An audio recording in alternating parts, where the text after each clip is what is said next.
Pick an article from the study box. Why the study box? The study box is a library of content that we've put together for you as a tool to always have a topic that will interest you that you can discuss with your teacher.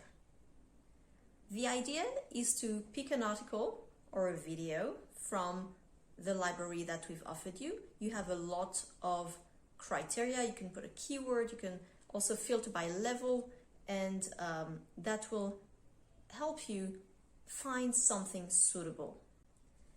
Once you have chosen the article and read it, you have some questions and some vocabulary to help you. That will help you prepare for the lesson.